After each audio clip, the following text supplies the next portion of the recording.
1970년도에 제작이 되었고 1971년 12월에 우리나라에 개봉했다라고 하는 영화가 있습니다. 새하얀 눈밭에 남녀가 뒹구는 장면 기억하십니까? 그 음악, 러브스토리. 저도 좀 감명 깊게 봤는데 우리 요즘 아이돌 세대들은 잘 모를 겁니다. 근데 한 40대 이상 되시는 분들은 이 향수의 그 추억이 있을 겁니다. 특별히 그 영화 장면에 그 죽은 아내의 시체를 놓고 정말 그 젊은이의 마지막 기도는 저에게 참 인상적이었어요. 그래서 이 기도가 어떻게 보면 이 영화가 보여주려고 하는 그런 결론이 아닌가라는 생각도 제가 해보게 됐는데 이런 내용입니다. 짧은 동안이지만 그처럼 멋진 아가씨를 통하여 사랑을 알게 하신 하나님, 당신께 감사합니다.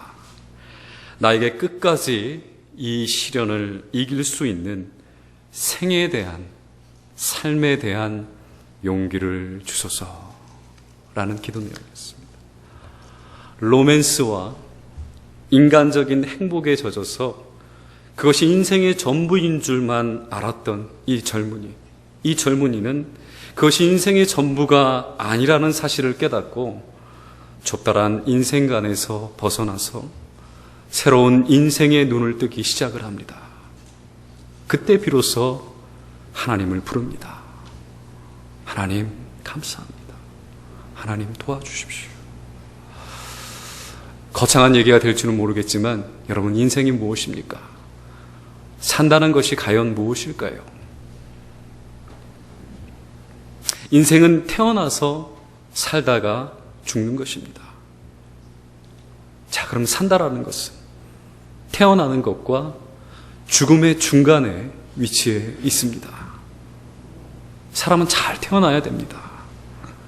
그러나 그보다 중요한 것은 아름답게 인생을 마쳐야 합니다. 그러므로 산다라는 것은 죽음과 아주 깊은 연관성이 있습니다. 끝까지 잘 살아야 아름다운 인생을 산 사람이라고 할 수 있기 때문에 그렇습니다. 우리가 지난주에 오병이어의 역사를 바라봤습니다.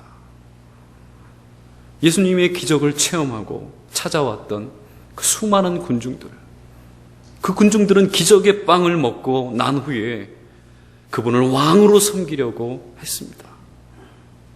그러나 주님은 그들의 계획을 아셨습니다. 그들의 어떤 계획을 갖고 그리고 그들이 어떤 마음을 갖고 있는지 아셨습니다. 그리고 피하셨어요. 그리고 그 후에 군중들을 만나셨을 때 자신은 하늘에서 내려온 빵이라고, 떡이라고 설명을 합니다. 그리고 이렇게 말을 합니다. 내가 생명의 떡이니 내게 오는 자는 결코 줄이지 아니할 터이요. 나를 믿는 자는 영원히 목마르지 아니하리라 말씀하십니다. 내가 주는 떡만 먹으려 하지 말고, 내가 주는 빵만 먹으려 하지 말고 떡인 나를 먹으라라는 거예요. 빵인 나를 먹으라는 말씀이에요. 그리하면 영생을 얻고 또 당신들이 이 땅에서 얻고자 하는 모든 것을 얻을 수 있다라는 것이죠. 그래서 주님 말씀하십니다. 나를 먹어라. 나는 하늘에서 내려온 살아있는 떡이니라. 내 살을 먹고 내 피를 마시는 자는 영생을 가졌고 마지막 날에 내가 그를 다시 살리겠다 말씀하십니다. 내 살을 먹고 내 피를 마시는 자, 영생을 가졌고 마지막 날에 내가 그를 다시 살리겠다. 먹을 것을 위해서 찾아왔던 군중들, 배고픔에 시달리고 있는 군중들은 이해할 수 없는 말이었어요. 예수님이 이상해지셨다. 자기 살을 먹고 자기 피를 마시고 그리고 영원한 생명에 대해서 마지막 날에 다시 살리겠다. 이상해지셨다. 그분을 보고 놀라서 하나 둘씩 도망가기 시작합니다. 텅 빈 들에 남은 사람은 12 제자들 뿐이었어요. 정말 하늘로 치솟던 그 주님의 인기는 한꺼번에 물거품처럼 쫙 사라지고 말았습니다. 어떻게 보면 우리가 세상 장사로 친다면 주님에게는 그 이유는 쫙 빠지고 이제 본전만 남은 거예요. 본전. 그때 주님의 마음이 어떠했을까? 여러분 한번 생각해 보십시오. 얼마나 아프고 처절했을까? 지상에서 지내는 동안 백성들을 얼마나 사랑하셨는데, 그래서 얼마나 많은 기적과 이사로 그들을 위로하고 그들을 치료하고 그들에게 용기와 힘을 주셨는데, 단 한 번의 말로 내 살을 먹고 내 피를 마시는 자는 영원한 생명을 누리고 마지막 날에 내가 그를 다시 살리리라. 단 한 번의 말로 실족하고 두려움과 떨림으로 자기를 떠나버리고 하나둘씩 빠져나간 군중들 말입니다. 그들이 떠나간 빈들이 얼마나 쓸쓸했을까요? 한번 그려보십시오. 주님께서는 이 쓸쓸한 마음으로 제자들을 돌아보시며 남은 제자들에게 이렇게 물으세요. 너희들도 가려느냐? 너희들도 가려느냐? 여기서 주님이 너희들도 가려느냐? 라고 물으신 것은 너희들은 가지 않겠지? 하고 물으신 거예요. 어떻게 보면 너희들은 가지 마라. 너희들마저 가지 마라. 라고 애원하는 주님의 심령이 담겨져 있어요. 얼마나 허전하셨으면 너희들은 가지 마라. 라고 말씀하셨겠습니까? 그때 주님의 심정을 이해라도 한 듯이 제자들은 확실하게 대답합니다. 영생의 말씀이 주께 있사오니 우리가 어디로 가오리까? 영원한 생명의 말씀이 주님께 있사오니 우리가 어디로 가겠습니까? 왜 백성들은 주님을 떠나고 제자들만 주님 곁에 남았을까요? 왜 그랬을까요? 어떻게 보면 오늘날의 우리 크리스찬들의 단면적인 요소가 여기에 나타나 있어요. 많은 크리스찬들이 요즘에 예수님 믿기가 참 어렵다라고 얘기를 합니다. 점점 어렵다라고 얘기를 해요. 왜 이렇게 예수님 믿기가 힘든지 모르겠다라고 그렇게 말을 합니다. 왜 예수님 믿기가 어려울까요? 왜 예수님 믿기가 힘들까요? 부담이 될까요? 여러분 어떻게 보면 그들이 살아가는 관점, 우리 크리스찬들이 살아가는 그 관점과 주님의 관점이 다르기 때문은 아닐까요? 또한 주님에 대한 기대가 그들에게는 너무 부담이 되기 때문에 그런 건 아닐까요? 그리고 인생의 가치가 전도되었기 때문에, 바뀌었기 때문에 그런 건 아닐까요? 한번 진솔하게 우리가 한번 생각해 봐야 돼요. 내가 예수님을 믿는 의미가 뭘까? 내가 정말 예수님을 인격적으로 받아들이고 있는가? 점점 예수 믿기가 힘들지 않나? 점점 예수님이 부담스럽지 않은가? 생각해 봐야 될 문제입니다. 여러분 어렸을 때 이 돋보기를 가지고 이렇게 기름종이인가요? 기름종이를 태우기 위해서 이렇게 맞춥니다. 맞추다 보면 잘 초점이 안 맞아요. 근데 희한하게 초점이 맞기 시작하면 그 태양빛을 받고 그 기름종이가 확 이렇게 타는 걸 보고 신기해서 계속 이렇게 많이 해봤습니다. 여러분들도 혹시 경험이 있으실 겁니다. 그런데 그 햇빛에 불을 붙이려면 그 렌즈의 초점이 먼저 맞아야 됩니다. 자, 그렇듯이 우리가 주님을 이해하기 위해서는, 주님이 어떤 분이신가 이해하기 위해서는 주님을 바라보는 초점이 맞아야 됩니다. 주님이 과연 어떤 분이신가, 어떤 관점을 가지고, 어떤 생각을 가지고, 어떤 가치관을 가지고 나에게 다가오시는가, 그 초점을 우리가 먼저 맞출 줄 알아야 됩니다. 제자들은 바로 이 인생의 관점이 주님과 초점이 맞았던 것 같아요. 그렇기 때문에 예수님이 보이기 시작을 했어요. 예수님이 서서히 보이기 시작했어요. 영생의 말씀이 이어 있음에 내가 어디로 가리까? 사랑하는 여러분, 예수님의 관점에 우리가 초점을 좀 맞출 필요가 있습니다. 내 생각, 내 의지, 내가 아는 것, 내가 가지고 있는 것이 아니라 예수님이 어떠한 뜻을 갖고 계시고 예수님이 과연 어떠한 것을 나에게 원하시고 계시고 말씀 가운데서는 어떠한 것을 나에게 조명하고 계신가, 먼저 그 초점을 우리가 맞춰볼 필요가 있습니다. 그러면 예수님이 보이기 시작을 합니다. 예수님이 어떤 분이신가 조명되기 시작을 합니다. 그리고 여러분 곁에 항상 함께 하시는 그 예수님을 바라볼 수 있을 겁니다. 여러분, 이것이 어떻게 보면 오늘날의 우리 인생들의 문제입니다. 우리 예수 믿는 사람들의 문제입니다. 현실에만 맞는 것은 여러분 진리가 아닙니다. 현실에만 딱 맞아떨어지는 게 진리가 아니에요. 그대로 살아가면 끝까지 성공하는 인생이 되어야 그것이 진리겠죠. 여러분, 이들은 예수님의 모습에서 그리고 그의 가르침에서 진리를 발견한 것입니다. 이분을 따라가면, 이분을 따라 살면 영원한 생명을 얻을 수 있겠구나 라고 제자들은 느낀 거죠. 여러분, 인생의 문제는 현실의 문제입니다. 맞습니다. 현실의 문제이지만, 하지만 그러면서도 또 인생의 문제는 종말적인 문제입니다. 결국 지금부터 마지막까지 살고 나서 끝까지 잘 산 인생이 되어야 바른 인생이기 때문에 그렇습니다. 그래서 여러분, 인생을 잘 살아가려면 바른 방향성이, 바른 초점이, 바른 지도가 필요합니다. 우리가 길을 찾아가려면 자동차에서 요즘엔 다 내비게이션이 있지 않습니까? 그 내비게이션에 잘 인도함을 받아야 그 길을 바르게 찾아가듯이 우리 인생을 잘 살아나가려면 우리의 방향성과 우리에게 필요한 지도가 잘 설계되어야 됩니다.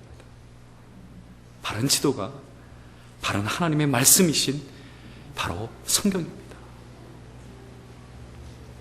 흩어져 돌아간 그 백성들은 잘못된 지도를 어떻게 보면 가지고 살았던 사람들, 자기 중심의 지도, 자기들의 유익만을 위한 그려진 지도, 그것을 가지고 살았던 사람들이기에 자신들 앞에 놓여있는 그분이 누군가를 알아보려고 애쓰지 않았어요.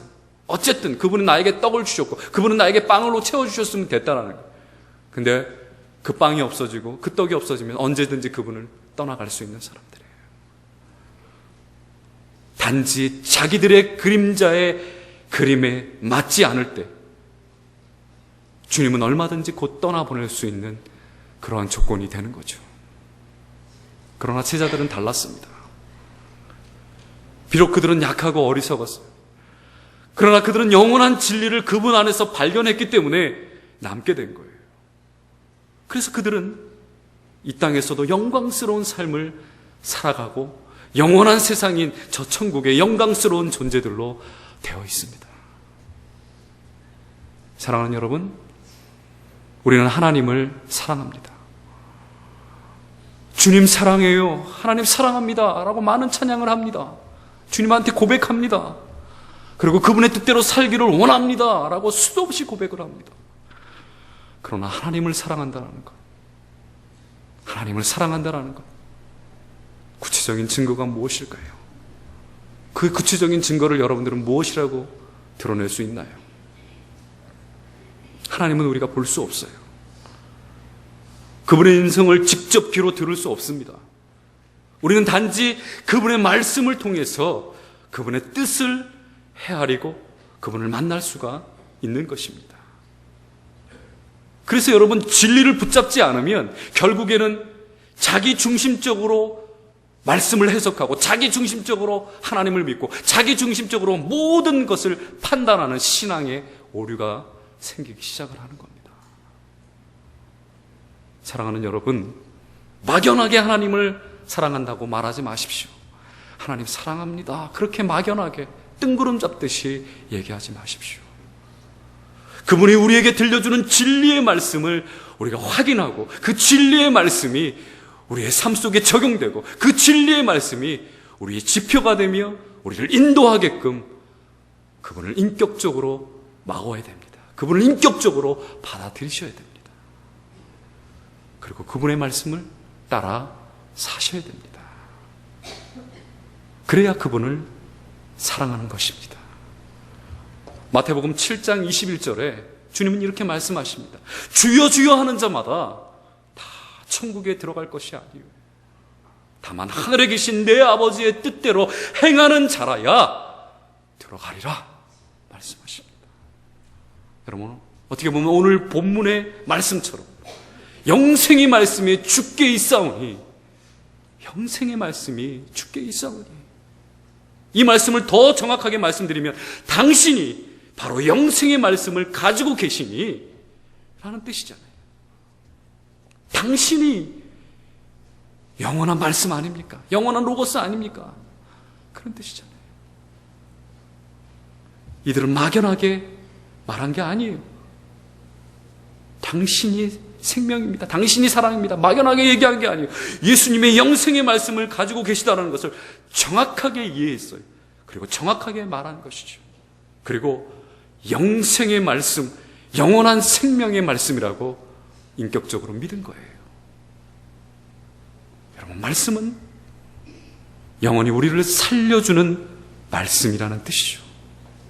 그 말씀대로 살아야 영원히 영광스러운 삶을 살아갈 수 있다는 거죠. 그 어떠한 것도 이 진리의 말씀을 대체할 수는 없다는 것입니다. 여러분, 사실 말씀대로 산다면 지금 우리가 당하고 있는 불행한 일들, 고통스러운 일들은 훨씬 줄어들었을 거예요. 아니, 지금 우리가 그렇게 애타게 기도하고 있는 일들이 그 진리대로만 살았다면 굳이 그렇게 애타게 기도하지 않아도 될 일이 굉장히 우리 주변의 상황 가운데 많을 겁니다. 우리가 현실에서 어려움을 만나면 그 현실에 매달리게 되어 있습니다. 그러나 그 어떤 문제든지 그 문제에 핵심이 있는 게 아니라, 그 문제에 핵심이 있는 것이 아니라, 그 문제가 정말 하나님의 뜻에 합당한 길이고 그 문제가 정말 하나님의 뜻에 그 길을 걸어가고 있는지 그것을 묻는다면 그 현실의 문제는 쉽게 해결될 수 있는 것이죠. 여러분들이 너무나 잘 알고 계신 빌리 그레이엄 목사님, 그 목사님이 전해준 이야기 가운데 이런 이야기가 있더라고요. 노스캐롤라이나 그 지방에 독실한 크리스찬이 살고 있었어요. 그 가정에는 독자인 그 아들 한 명이 있었는데, 이 아들이 이제 고등학교를 졸업할 그러한 계절이 되었어요. 그래서 아버지는 아들이 요구하는 그러한 차를 사주기로 결정하고 아들과 함께 그 차 종류며 차 색깔이며 모든 것을 다 결정하고 다음날 졸업식이 끝나는 날 그 차 열쇠만 주면 되도록 모든 일들을 진행시켜 나갔습니다. 근데 다음날 졸업식 날 그 차 열쇠를 주면 되는데 그 차 열쇠 대신 아버지가 이 아들에게 건네준 것은 낡은 성경책 한 권이었어요. 화가 난 아들은 그날로 집을 떠나가 버렸습니다. 아버지가 세상 떠날 때까지 돌아오지 않겠다라는 결심으로 떠나가 버렸어요. 정말 아버지가 세상을 떠났다는 그 소식을 들어도 오지 않는 거예요. 그리고 얼마나 지나서 그 아버지 집에 돌아옵니다. 집에 돌아온 아들은 아버지 방으로 들어가 봅니다. 자기에게 주었던 그 낡은 성경책을 이 아들이 발견하고 그 성경책을 들추어 봅니다. 아들은 깜짝 놀라는 걸 발견한 거예요. 그 성경책 안에는 자기가 샀던 그 차를 지불할 대금에 꼭 맞는 그 수표가 들어있었던 것이죠. 아버지는 아들에게 차를 선물하기를 원하는 것이 아니라 하나님의 말씀을 선물하기를 원했던 거예요. 그 하나님 말씀 안에는 그가 원하던 차도 들어있었기 때문이죠.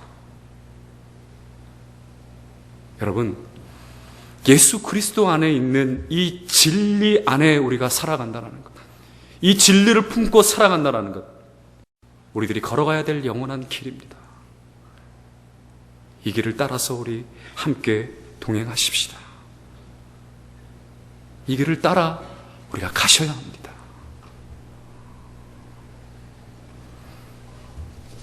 근데 오늘 여기서 예수님의 또 다른 의미의 말을 우리가 하나 발견할 수 있습니다. 그 말씀이 바로 70절의 말씀입니다. 내가 너희 12를 택하지 아니하였느냐? 그러나 너희 중에 한 사람은 마귀니라. 엉뚱한 말을 예수님께서 하고 계셔요. 군중들이 예수님을 왕으로 삼으려고 했던 이유, 여러분, 그거는 굉장히 단순했습니다. 특별한 이유가 없었습니다. 단순히 자기들에게 먹을 것을 주는 그런 기적의 빵 때문에 그들은 예수님을 왕으로 삼으려고 했던 거예요. 그러나 영적으로 보면 군중의 인기를 이용해서 그 십자가의 길을 방해하려는 그 사단의 음모가 있었더라는 사실을 우리는 아셔야 됩니다. 사단은 광야에서 예수님을 시험하다가 결국에는 패배하지 않습니까? 그리고 잠시 물러가 숨을 죽이고 있었습니다. 그러다가 다시 기회가 왔을 때 군중을 선동하여 예수님을 유혹하기 시작을 합니다. 어떻게 보면 광야에서 했던 그 유혹과 성격이 똑같아요. 빵으로, 기적으로, 정치적인 힘으로 사람들의 인기를 얻어서 메시아가 되라는 그 유혹이 지금 이 벳세다 광야에서 다시 재현되고 있는 거예요. 그러나 예수님은 단호한 거절로 사단은 물러가고 말합니다. 그는 다시 음모를 꾸미기 시작을 해요. 군중들이 사라져버리고 12제자만 남았을 때 사단은 제자 중에 한 사람 속에 들어갑니다. 주님은 말씀하십니다. 내가 너희 12를 택하지 아니하였느냐? 그러나 너희 중에 한 사람은 마귀니라. 다시 말하면 유다의 마음에 사단이 들어와 있다라는 말입니다. 군중들이 떠난 다음에 사단이 가룟 유다의 마음에 들어갔다라는 이 말은 가룟 유다가 왜 예수님을 팔았는가를 이해하도록 도와주는 결정적인 장면이 됩니다. 사단은 항상 예수님을 넘어뜨리려고 기회만 있으면 노리고 있습니다. 여러분, 어떻게 보면 우리도 또한 예수님을 따라가는 제자들로서 사단이 우리를 항상 넘어뜨릴 기회만 노리고 있습니다. 그 사실을 잊지 말고 우리가 진리 안에서 바로 걸어가셔야 됩니다. 여러분, 여기에 믿음의 문제를 대두시킬 수 있어요. 믿음의 문제는 열심의 문제가 아닙니다. 물론 열심히 있으면 좋죠. 헌신의 문제가 아닙니다. 물론 헌신이 있으면 좋습니다. 하지만 믿음의 문제는 열심과 헌신의 문제가 아니라 진리의 문제입니다. 진리의 문제입니다. 바른 진리의 문제입니다. 잘못된 신앙을 가진 이단들은 우리보다도 어떻게 보면 더 열심히 섬깁니다. 헌신도 우리와 비교할 수 없을 정도로 희양찬란하게 헌신하고 새가족들이 오면 아주 극진히 대접을 합니다. 그러나 그들이 잘 사는 것은 아니지 않습니까? 요즘 우리들 사이에 종교다원주의뿐만 아니라 혼합 종교가 굉장히 유행을 합니다. 진리가 왜 그곳에만 있느냐는 겁니다. 진리가 여기에도 있고 여기에도 있죠. 왜 거기에만 있느냐고, 너희들 왜 이렇게 고집불통이냐고 기독교를 탓합니다. 하나님의 력으로 간다는데, 하나님의 력으로 가는데 왜 하나님을 모르는 사람들도 간다라는 말을 서슴없이 할까요? 거짓입니다. 예수 그리스도를 통하지 않고는 아무도 하나님께로 갈 수가 없습니다. 그렇기 때문에 영생의 진리는 하나입니다. 타협될 수 없습니다. 타협하는 문제가 아닙니다.